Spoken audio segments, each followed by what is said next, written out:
Quando eu comecei a ler Frankenstein, eu fiquei muito surpresa que o Victor, que é o Victor Frankenstein, que é quem cria a criatura famosa, ele era hiper charlatão quando o livro começa. Sabe aquela pessoa que cai em fake news de WhatsApp, que acredita que toda desinformação possível é verdade e que inclusive defende Victor Frankenstein. Mas calma, que isso são só nas primeiras páginas. Depois a gente tem um 360. Ele fica super cientista. E aí ele cria um morto-vivo de 2 metros de altura, que chega a feder e vai ferrar com a vida dele até o último dia de sua existência. Eu não sei se começa mal e termina bem. Se começa mal, fica mais ou menos e termina mal também. Agora eu fiquei nessa dúvida. Tô devaneando demais. Se você chegou por aqui agora, deixa eu me apresentar. Meu nome é Caroline Pozobon, eu sou psicóloga clínica e eu uso muita literatura para poder conversar sobre psicologia científica. Nada de charlatanismo, nada de pseudociência, nada de picaretagem, tá bom? Só para lembrá-los, eu atuo principalmente com a perspectiva da terapia cognitiva comportamental. Então, eu assumo que não são todos os casos que eu consigo atender, porque a TCC não consegue atender tudo, e dentro da perspectiva científica, a gente entende que não existe uma única linha teórica ou um único protocolo em saúde mental que seja capaz de abarcar tudo.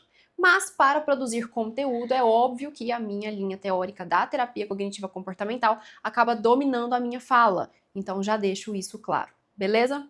Nossa, mas você não fala de literatura e psicanálise? Não. A psicanálise é uma parte ali da história da psicologia, não é uma linha teórica que eu trabalho, então eu não a uso, beleza? Bora!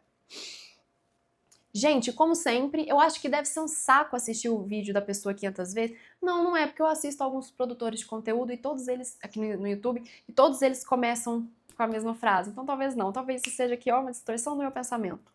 Vamos voltar.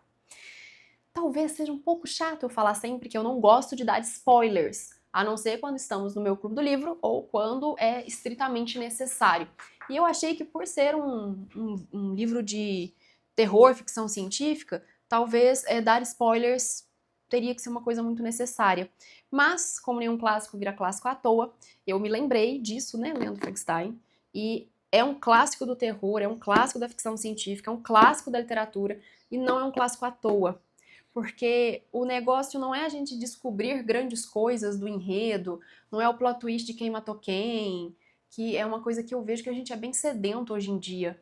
Ou não também, né? Mas eu vejo que a gente é bem sedento para consumir filme, série, até livros, né? Vejo aí os livros que estão sendo adaptados atualmente e os livros que estão sendo muito vendidos dentro da ficção, como A Empregada. Bugou aqui. E os derivados da mesma autora. Frankenstein, ele tem aquela história clássica, que acho que já foi tão adaptada e tão contada que a maioria conhece. Eu não conhecia. Eu não. Na minha cabeça, o Frankenstein, inclusive, era o bichão, não era o criador. Abrindo o coração aqui, hein? Pode me julgar nos comentários, pelo menos haverão comentários.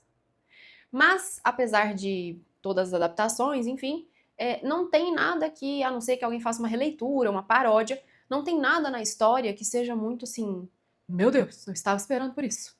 E isso não tira a magia da leitura, tá? Então, eu não vou dar spoiler, mas é porque spoilers nem são muito problemáticos aqui na obra-prima de Mary Shelley. Eu não sei se o nome dela é assim que fala. Inclusive, uma observação.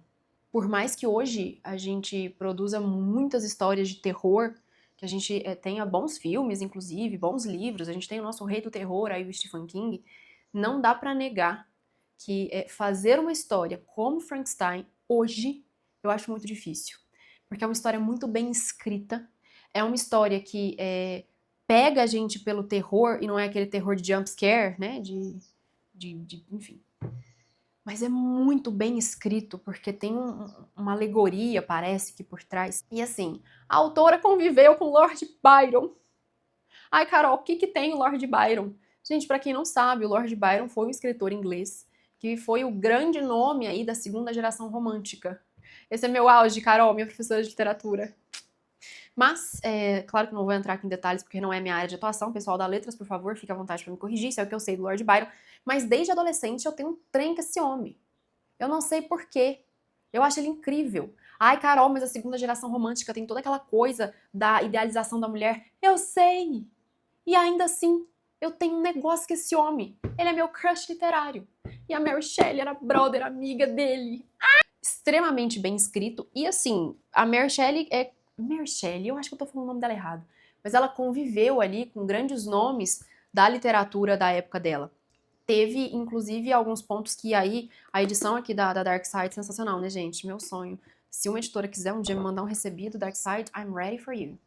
Nessa edição, inclusive, a gente consegue ter acesso ao que acontecia muito, muito antigamente, que as obras elas se perdiam. Então a gente tem a publicação original de um determinado ano, aí a gente tem outra publicação, aí a gente tem uma junção de uma junção de uma junção de não sei o quê. E eu tô falando tudo isso porque eu não lembro de ter lido aqui se o reconhecimento da autora foi imediato e se ela foi reconhecida como ela é hoje. E aí eu trago uma curiosidade para vocês. Existem alguns leitores que não sabem que Frankenstein foi escrito por uma mulher. E aí eu não tô falando que é por preconceito, nem por machismo, nem nada disso. É só uma curiosidade mesmo, porque é um gênero que foi muito dominado por escritores homens. Infelizmente, ao longo da história, a gente tem mais escritores homens fazendo sucesso do que escritoras mulheres, pelo óbvio, mulher podia nem escrever, né? Mas, enfim, trouxe todos esses devaneios no meio da minha fala sobre spoilers não são tão importantes assim, para dizer que é um clássico de fato do terror. Fico muito feliz que foi uma mulher que escreveu e acho muito difícil a gente conseguir reproduzir hoje. São outros tempos, nós temos outros acessos, nós já conhecemos de fato muitas histórias clássicas de terror, mas ela conseguiu gerar aquele medo, aquele desconforto, aquele asco que histórias de terror geram, ao mesmo tempo que ela consegue construir. E aí, claro, ela é uma filha do seu tempo, de uma forma extremamente rebuscada e bem escrita, o que a gente pode ver como comportamento humano, como dificuldade de abrir mão, como dificuldade de fazer escolhas, como dores em arcar com as nossas decisões. Isso nada tem de ficcional, nada tem de terror, nada tem de ficção científica. Isso é a vida como ela é. Então, um clássico. Agora que eu falei 30 minutos e não cheguei em nenhum pitaco, eis os nossos pitacos psicológicos. Primeiro, por mais que os spoilers não sejam importantes, lembro vocês que é a história de um cientista, jovem inclusive, que começa a vida ali lendo um monte de picaretagem, um monte de coisa, ele perde a mãe, mas ele tem uma família bem abonada, e ele já sabe que ele vai casar com a prima dele, e aí no luto ali da mãe e na obrigação que tinha mesmo na época dos homens saírem, estudarem, se tornarem pessoas, o Victor Frankenstein vai estudar, vai para a universidade, numa outra cidade. Clássico, podia ser aqui no BR, quando a gente presta o Enem e tem que mudar de cidade. Mas não é no BR. Enfim, a gente tem o Victor Frankenstein, que sofre tudo isso aí, o luto, vai estudar. Ele chega na universidade com alguns pensamentos, ele gosta de alguns autores que são bem picaretas, ele fala isso, né? Que ele conhece os professores que refutaram essas teorias picaretas, enfim. E ele entra num hiperfoco mesmo de conseguir criar algo que ninguém conseguiu criar e conseguir isso através dos estudos. E aí é nesse maravilhoso momento que o Victor Frankenstein começa a criar uma criatura que vai ter 2 metros de altura, que vai ser composta por... aqui posso falar, né? Por pele, osso e restos mortais. Então o Victor Frankenstein fica fazendo esse movimento de ir no cemitério, pegar coisa e tudo mais. E é legal que apesar da autora não descrever com tantos detalhes, ela consegue trazer alguns pontos ali que a gente fica meio assim... que é parte do terror, tá ótimo. Ele cria essa criatura, só que ele tá tão exausto, que parece que o Victor Frankenstein tem um burnout quando ele termina esse trabalho. E a hora que ele vê o que ele fez, né, acho que não deu tempo, uns 4 meses ou mais que ele tava fazendo a criatura, acho que não foi suficiente pra ele perceber que não era uma boa ideia. Mas a hora que ele cria o negócio, que ele vê a criatura, ele cria um asco imediato por aquilo que ele criou. E assim começa todo o diálogo do livro, que são os nossos pitacos psicológicos, que é o próprio criador da coisa não conseguir suportar a existência dela. Vai ser a primeira rejeição da nossa criatura, não vai ser legal, porque a gente pode fazer aí uma alegoria com, imagina você ser filho de alguém e descobrir que você foi rejeitado, que você foi abandonado, que aquela pessoa não te amou, que aquela pessoa te odiou, que aquela pessoa teve nojo de você, enfim. Claro que aqui é uma metáfora, uma ficção, mas dá pra gente já entrar nessa magnitude. Só que a criatura, gente, ela é esperta. Eu falo ela, mas a gente entende que é um homem, né? A gente entende não, ele fala. Que depois ele pede pro Victor criar uma mulher, uma companheira. Mas a criatura, ela aparentemente consegue desenvolver uma inteligência. E aí, quando eu falo inteligência, lembrem-se que eu sou psicóloga. Eu não estou falando que a criatura sabe fazer conta. Eu estou falando que a criatura consegue desenvolver habilidades mínimas para ser uma pessoa funcional. Então, habilidades emocionais, habilidades espaciais, habilidades de memória e afins. E a gente vai conhecendo, através da narração da própria criatura, que ela quer ser amada. Aquele bichão quer ser querido, ele quer ser entendido, ele quer ter direito a conversar, ele quer pertencer. Basicamente, ele é um ser humano, só que monstruoso. Ele quer ter sensação de pertencimento, ele quer poder ter troca, e ele começa a ver pessoas, famílias, amigos tendo essas trocas, e todas as vezes que ele tenta interagir, por ser um monstro horrendo de 2 metros de altura, feito de carne humana que fede, ele não é bem recebido. Então as pessoas o tratam com medo. É até complicado a gente falar de outra reação, porque basicamente é medo que acontece. As pessoas se sentem acuadas. Eu vou ser muito sincera. Se eu ver um bichão desse na minha frente, eu vou gritar. Muito. E eu vou me arrepender por todos os filmes de terror que eu vi na minha vida e todos os livros do Stephen King que eu já li até hoje. E do Rafael Montes também. E de todos os autores do terror. Mas a criatura, ela é rejeitada por razões óbvias. Ela é tenebrosa, ela é amedrontadora, ela parece uma ameaça. A primeira reação humana, quando ela é ameaçada, é ou fugir ou tacar fogo. A história da humanidade, a Santa Inquisição e as bruxas que foram queimadas. Me perdoem, ô devaneio. Mas a criatura parece entender a rejeição. Parece ter muita clareza do porquê ela é rejeitada, mas não deixa de doer. E ela foi rejeitada pelo próprio criador. Então, ela tenta uma negociata, né, com o criador, ela pede, por favor, eu te deixo em paz, eu não faço nada de mal com você, nem com a sua família, porque a criatura sabe que tem poder de fazer, mas eu preciso conseguir conviver, eu preciso ter direito de, já que você me botou no mundo, eu preciso ter direito de ser minimamente amado. Não vai dar certo, a criatura vai fazer coisas horríveis ali com o Victor Frankenstein, mas dá pra gente ver que o Victor também faz coisas horrendas a partir do momento em que ele não arca com a consequência do próprio comportamento. Ele criou o bichão, não criou? Então, seria interessante que ele arcasse com a existência da criatura, mas ele não arca, ele abandona. E eu poderia trazer uma alegoria, uma metáfora, na verdade, de Victor Frankenstein e criatura poderiam ser enxergados como parte de um mesmo ser humano. Mas como aqui a gente tem tempo, a gente vai separar. Eu dei esse pitaco lá no Instagram. Se isso fosse uma história sem nada de ficção científica, se isso fosse uma história de nada de terror, apesar que, na minha humilde opinião, e eu vi uma outra produtora aqui de um outro canal aqui no YouTube, a Jucassine, falando isso, inclusive, em algum lugar, eu achei genial. Que o terror, ele não precisa ser gore. O terror, ele não precisa ser jump scare. Depressão pode ser terror suficiente. Perder alguém pode ser terror suficiente. Então, eu recorrijo aqui minha frase. Tirando a parte ficcional, a gente pode ver vários itens que na vida real poderiam ser perigosos ou poderiam ser prevenidos.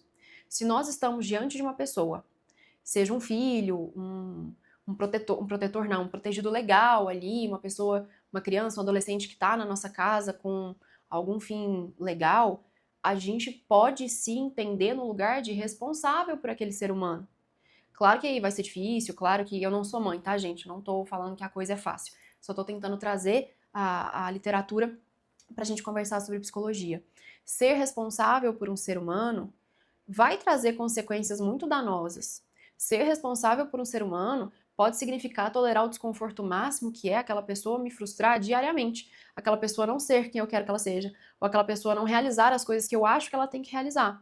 Só que isso pode ser muito bem trabalhado na ideia de desenvolver tolerância ao desconforto, de desenvolver tolerância à frustração, de conseguir se enxergar como alguém que não é aquela pessoa que você está cuidando ou protegendo e que aquela pessoa precisa ter direito de ser diferente de você.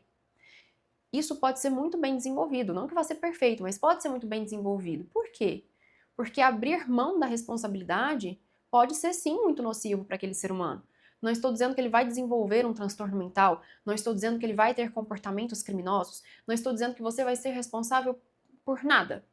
Eu estou dizendo que, pensando de forma científica dentro da psicologia, é óbvio que abandonar, que rejeitar e que deixar claro este abandono pelo que o outro é muito danoso. E aí, a gente pode ir para lugares talvez menos drásticos do que abandonar uma pessoa que nós somos legalmente responsáveis. Mas se a gente vai terminar um relacionamento, você tem todo o direito do mundo de não gostar daquela pessoa. Você tem todo o direito do mundo de não querer estar com ela ou com ele. A gente só não precisa tornar aquilo algo asqueroso a ponto de ser sim algo danoso para aquele ser humano. Olha, a rejeição por si só ela já é complicada. Mas a gente pode conversar, a gente pode finalizar de forma clara, a gente pode. Não é usar o plano, não é você, sou eu, não, tá? Vamos fazer mais do que isso. Mas é conseguir não pelo menos dentro daquilo que está no nosso controle, é conseguir não colocar na responsabilidade da pessoa o abandono em si.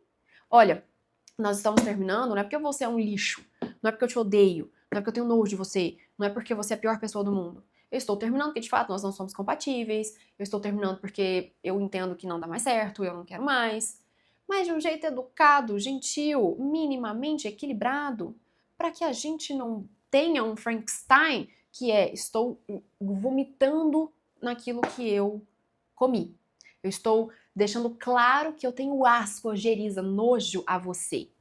Poxa, gente, 2025, eu acho que nós temos habilidades e repertórios comportamentais melhores do que esse. Esse era um pitaco que eu queria trazer, tá? Não significa que nós não vamos deixar de conviver com pessoas, não significa que nós não vamos tirar pessoas da nossa vida, mas existem jeitos e jeitos de fazer isso.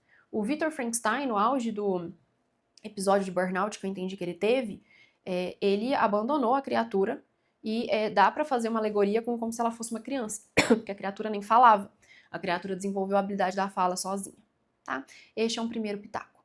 Um outro pitaco, e aí esse aqui eu não sei se a autora previu que em 2025 nós poderíamos usar isso, mas dentro dessa postura do Victor Frankenstein de criar a criatura e abandoná-la de forma completa, a gente pode olhar para microcomportamentos nossos onde nós não nos responsabilizamos pelas consequências das nossas ações. Era meio óbvio que criar um trem de 2 metros de altura com carne podre não ia dar certo. Mas o Victor Frankenstein fez. Então, seria minimamente esperado que ele arcasse com todas as consequências. A criatura ainda vai sair matando um monte de gente. Acho que Rafael, querido noivo, legalmente o Victor Frankenstein seria responsável pelos assassinatos que a criatura cometeu? Enfim, a gente pode olhar isso no nosso dia a dia sem ter que criar uma criatura horrenda. Então, quando a gente é grosseiro com alguém, quando a gente deixa de fazer um trabalho bem feito, quando a gente falta no trabalho, quando a gente mente, todo e qualquer comportamento nosso não está livre de consequências, muito pelo contrário. Todo comportamento traz um conjunto de consequências. E a gente pode não colocar isso na conta do outro. Ah, eu faltei, mas nossa, ninguém entende também. Faltei um dia. E é isso mesmo, mas você faltou. E faltar tem consequências. E por mais que a gente adoraria que o mundo girasse ao nosso redor, por mais que a gente gostaria que tudo fosse muito justo e que tudo fosse atendido da melhor forma possível para nós, não é. Então eu sou responsável pela minha falta. Eu preciso justificar, eu preciso estar presente nas consequências, eu preciso tolerar o fato de que talvez eu leve uma bronca, eu preciso tolerar o fato de que às vezes as pessoas me olhem torto. Eu deixei de conversar com uma amiga. Beleza. Ah, mas é a minha amiga que tem que voltar correndo atrás de mim. A minha amiga não veio falar comigo. A minha amiga não veio justificar porque que ela também aceitou o afastamento. Mas você se comportou dessa forma, certo? Você se afastou. Então, mesmo que a sua amiga tenha se afastado de volta, você também é responsável pelas consequências do seu comportamento. Fingir que ele não existe, ou esperar que o mundo tome conta das consequências de algo que foi você que fez, não é muito positivo, não é muito saudável e, a longo prazo, pensando em sociedade, pode ser a portinha do caos. Lá no Instagram, eu falei que a gente poderia ver o Victor Frankenstein e a criatura como parte de um mesmo ser humano. E, de fato, esse vai ser meu último pitaco aqui no vídeo para que ele não fique muito comprido.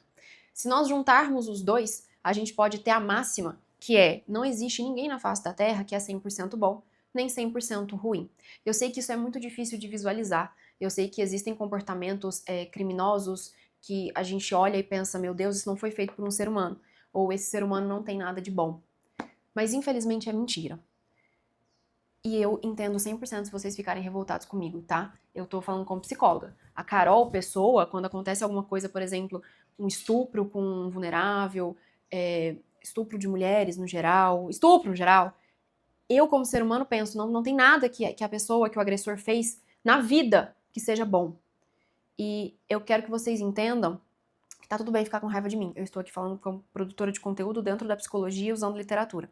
Mas se a gente for olhar para o ser humano, de fato, não tem como a gente pegar um ser humano e falar que ele é monstruoso, nocivo e que não existe nada que ele fez que seja bom, ou que não tenha nenhuma pessoa na face da Terra para quem ele tenha sido legal, ou que ele tenha tido um comportamento bacana.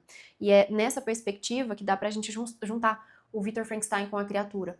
Porque, inclusive, ambos, isso é muito bacana no livro, ambos, tanto o criador quanto a criatura, separadamente têm comportamentos bacanas e comportamentos horríveis. Então, juntar os dois conta muito sobre nós temos situações de desregulação emocional, onde nós agimos com comportamentos que não são legais. Nós somos pessoas que querem sim ser amadas, querem sim ser reconhecidas, querem sim pertencerem a grupos e a nichos ali. Nós fazemos coisas muito incríveis, mas às vezes nós fazemos coisas bem blé, medianas. Nós não somos as únicas bolachas do pacote, mas de vez em quando nós gostaríamos muito de ser e conseguir criar algo gigantesco, como o Victor Frankenstein criou. É uma alegoria, uma metáfora, uma comparação, seja o que você prefira chamar, para nos lembrar que ser humano é muito mais complexo do que bem e mal.